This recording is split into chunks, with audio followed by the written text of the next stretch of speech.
we would calculate the reactions RA and RB. Notes எல்லாம் போட்டு வைங்க.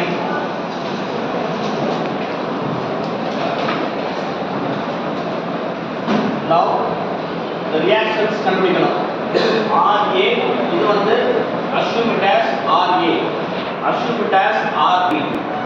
Okay, இப்போ upward acting force என்னன்னா downward acting force என்னன்னா upward acting force என்னன்னா downward acting force எதெல்லாம் AB. So upward acting force RA plus RB. Downward acting forces RE is equal to downward acting forces RC சொல்ல வேண்டாம். So you say this 4 kilonewton, 4 kilonewton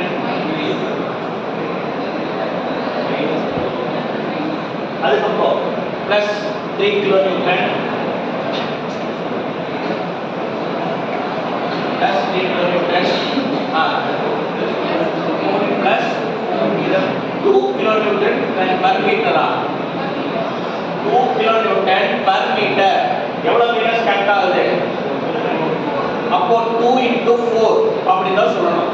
okay, plus 2 into 4 kilonewton per meter into meter. Let's cancel.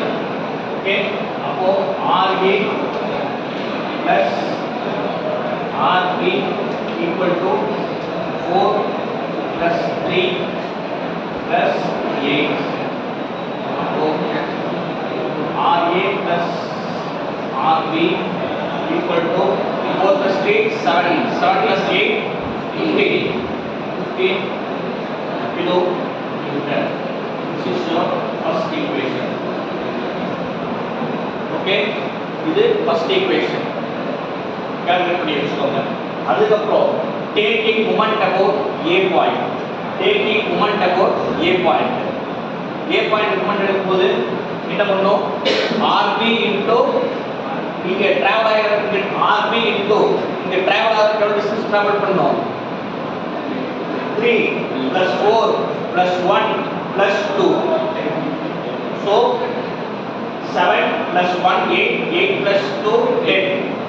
RB into இது வந்து anti clockwise வருதா இல்ல clockwise வருதா? Anti clockwise. So minus RB into 10. Okay, அதுக்கு இது வந்து ரீச் ஆகிற டிஸ்டன்ஸ் டிராவல் பண்ணணும். இந்த 4 kilonewton, 4 kilonewton இங்க வந்து A பாயிண்ட் ரீச் பண்ற டிஸ்டன்ஸ் டிராவல் பண்ணணும். 4 plus 1 plus 2. So totally 7. clockwise வருதா ஆன்டி clockwise வருதா? clockwise வருதா ஆன்டி clockwise வருதா? clockwise. So clockwise வருதுன்னா put plus 4 into 7. Okay, next. இந்த 2 into 4 meters போட்டீங்கன்னா 2 kilonewton per meter into 4 meters போட்டீங்கன்னா பாயிண்ட் ஓட கன்வர்ட் ஆயிடுது. 2 kilonewton per meter into 4 meters. So இது ஒரு பாயிண்ட் ஓட கன்வர்ட் ஆயிடுச்சு. புரியுதா? இந்த பாயிண்ட் ஓட கனெக்ட் ஆகும். where the point would stack in the center. In the center point the point would வந்து act ஆகும். அப்போ central act ஆகும்னா 4 divided by 2 into 4 divided by 2 plus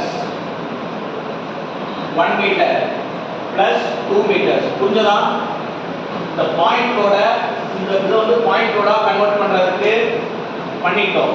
2 kilonewton per meter into 4 meter பண்ணனால point ஓட convert ஆயிடுச்சு. அந்த point ஓட connect ஆகுது 4 divided by 2. இதோட சென்டர் 4 மீட்டர்ஸ்ல டிஸ்டன்ஸ் அதோட சென்டர் கால்குலேட் பண்றதுக்கு டிவைட் பை 2 போட்டோம். புரியுதா? அதுக்கு அப்புறம் பிளஸ் 1 மீட்டர் பிளஸ் 2 மீட்டர். புரியுதா? Are you clear? புரியலன்னா இப்பவே கேட்டுக்கோங்க. அப்புறம் பின்னாடியே ஸ்ட்ரகிள் ஆயிருப்பீங்க. எவ்வளோ அண்டர்ஸ்டுட்? புரிஞ்சதுல? ஓகே. Plus 1 plus 2. ஓகே. அடுத்தது இந்த 3 கிலோமீட்டர் நீங்க வந்து ரீச் ஆகிட்டு எவ்வளோ மீட்டர்ஸ் ட்ராவல் பண்ணுது? 2 மீட்டர்ஸ் ப்ளஸ் 3 into 2. ஓகே. இப்போ all together -10 RB plus 4 into 7 28. 28 தானே? 28 plus 2 into 4 8. 8 into 4 divided by 2. 8 into 4 divided by 2 2 plus 1 3. 3 plus 2 5. 8 into 5 plus 3 into 2 6 plus 6. அப்போ -10 RB plus 28 plus 40 plus 6.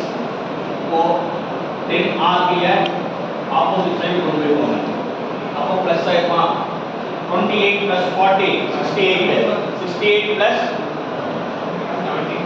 68 plus 6 74. அப்போ RB equal to 74 divided by 10 is equal to 7.4. இதுதான் this is equation 2. Okay, substituting equation 2 in equation 1. இதுக்கு அடுத்தது இது equation 2 வை equation 1 ல substitute பண்ணனும். Substitute பண்ணீங்கன்னா RA plus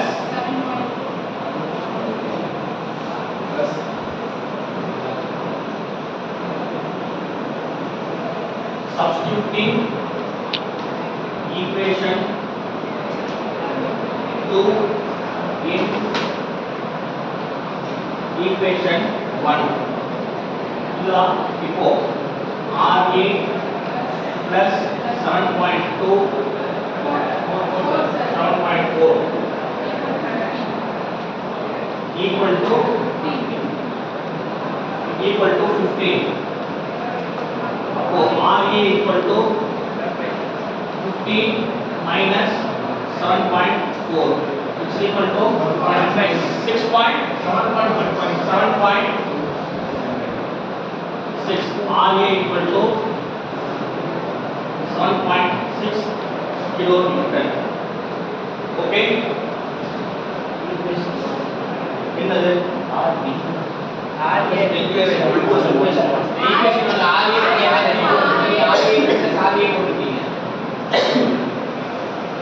RA plus RB.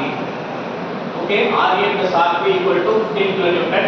இங்க வந்து RA வந்து 7.6 kilonewton. Okay, இது வந்து எவ்வளவு? 7.6 kilonewton. இது வந்து 7.4 kilonewton. ஃபைண்ட் அவுட் பண்ணியாச்சு.